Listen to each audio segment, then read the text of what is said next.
कभी सोचा है, अगर कोई भगवान के सामने पाप करे तो क्या भगवान चुप रहते हैं? कहते हैं भगवान की अदालत में देर होती है पर अंधेर कभी नहीं। यह कहानी है एक ऐसे चोर की जिसने आधी रात मंदिर में कदम रखा और बाहर निकलने से पहले उसका खून, उसकी सांसें और उसका भाग्य सब थम गया। कहते हैं जैसे ही उसने घंटी को छुआ वो अपने आप बज उठी और उसी पल उसका बहता हुआ खून रुक गया। क्या वो भगवान का चमत्कार था या किसी श्राप का नतीजा? कभी कभी भगवान की अदालत में साक्ष्य नहीं, बस एक घंटी काफी होती है। उत्तर भारत के एक छोटे से कस्बे में सदियों पुराना शिवनाथ महादेव मंदिर था। कहते हैं इस मंदिर की घंटी भगवान शिव ने स्वयं प्रकट की थी। स्थानीय लोग मानते थे कि ये घंटी तभी बजती है जब कोई सच्चे मन से भगवान को पुकारता है या जब कोई पापी उनके धैर्य की सीमा पार कर देता है। लेकिन नई पीढ़ी के लिए यह सब कहानी बनकर रह गई थी और उनमें से ही एक था राघव मिश्रा। राघव का बचपन गरीबी में गुजरा था। उसके पिता पुजारी थे और मां रोज मंदिर के बाहर भिक्षा मांगती थी। एक दिन जब पिता ने उसे मंदिर के प्रसाद का पैसा चुराते पकड़ा, उन्होंने कहा था, बेटे, भगवान के घर से लिया हुआ एक दाना भी अपमान होता है। पर उस दिन राघव ने जवाब दिया था, भगवान मुझे रोटी नहीं दे रहे तो मैं उनका अपमान नहीं, हक ले रहा हूं। उसके बाद राघव घर छोड़कर चला गया और सालों बाद लौटा, एक अनुभवी चोर बनकर। राघव के बारे में अफवाह थी कि वो कई मंदिरों से मूर्तियां और सोना चुरा चुका है, लेकिन उसे हमेशा लगता था कि भगवान नाम की कोई चीज नहीं होती। उसका कहना था, अगर भगवान होते तो मुझे कब का रोक लेते। और अब उसकी नजर थी शिवनाथ महादेव मंदिर पर, जिसके बारे में लोग कहते थे कि वहां चोरी करने वाला कोई जीवित नहीं बचता। राघव हंसा, देखते हैं क्या भगवान मुझे भी रोक सकते हैं।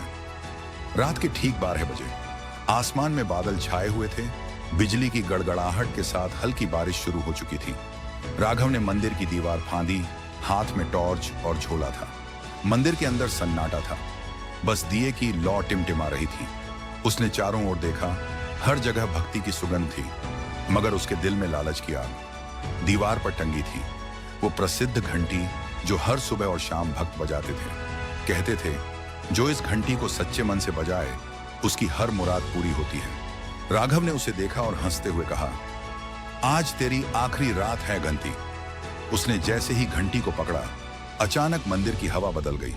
दिए बुझ गए, झोला जमीन पर गिर गया। हवा में अगरबत्ती की महक की जगह अब किसी अजीब सी ठंडक फैल गई। राघव को लगा किसी ने उसके पीछे से हाथ रखा है। वो मुड़ा, कोई नहीं था, लेकिन एक आवाज गूंजी, राघव। वो आवाज इतनी भारी थी कि उसका दिल जोर से धड़क उठा।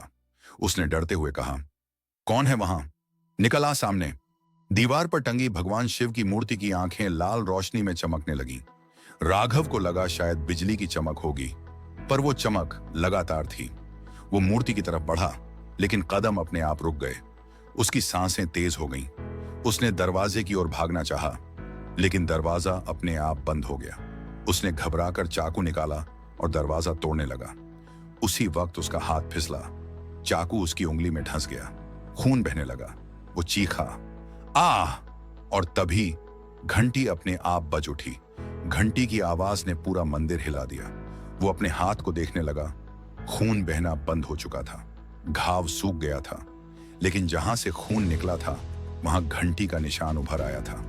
मंदिर की दीवारों से फिर वही आवाज आई, पाप की अदालत में देरी होती है, लेकिन न्याय जरूर होता है। तू कहता था भगवान नहीं होते, आज देख ले, हम यही हैं।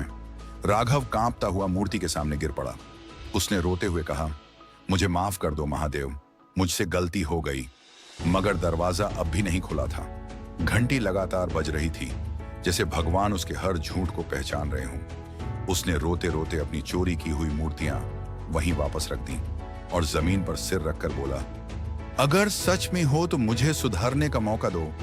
अचानक मंदिर का दरवाजा खुल गया। बाहर बारिश हो रही थी, बिजली चमक रही थी। राघव भागा, लेकिन जैसे ही बाहर आया, सामने पुलिस खड़ी थी। किसी ने मंदिर के बाहर उसकी परछाई देख ली थी और पुलिस को बुला लिया था। पुलिस ने उसे पकड़ा, झोला देखा, उसमें मूर्तियां नहीं थी।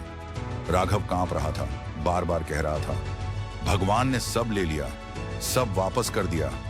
पुलिस वालों ने सोचा वो नाटक कर रहा है, लेकिन जब उन्होंने उसके हाथ पर वह घंटी का निशान देखा, सब चुप हो गए।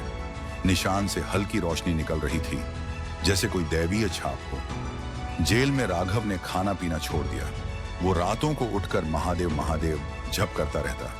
तीसरे दिन उसने जेलर से कहा, कल सावरे मेरे हाथ से ये निशान चला जाएगा और मैं भी। अगली सुबह सिपाही जब कोठरी में गया, राघव मृत था। उसके चेहरे पर मुस्कान थी और हाथ का निशान गायब हो चुका था। कहते हैं उसी दिन से शिवनाथ महादेव मंदिर की घंटी की आवाज बदल गई। अब उसमें किसी की आत्मा की करुण पुकार सुनाई देती है। पंडित लोग कहते हैं जब भी कोई उस घंटी को सच्चे मन से बजाता है, एक हल्की हवा मंदिर के चारों ओर घूमती है, मानो राघव की आत्मा अब हर भक्त के लिए दुआ कर रही हो। कभी कभी भगवान का न्याय तुरंत नहीं आता, लेकिन जब आता है तो साक्षात रूप में सामने खड़ा हो जाता है। यह थी आध्यात्मिक फाइल्स की सच्ची कथा, पाप और न्याय की। याद रखिए, भगवान देर करते हैं पर अंधेर नहीं।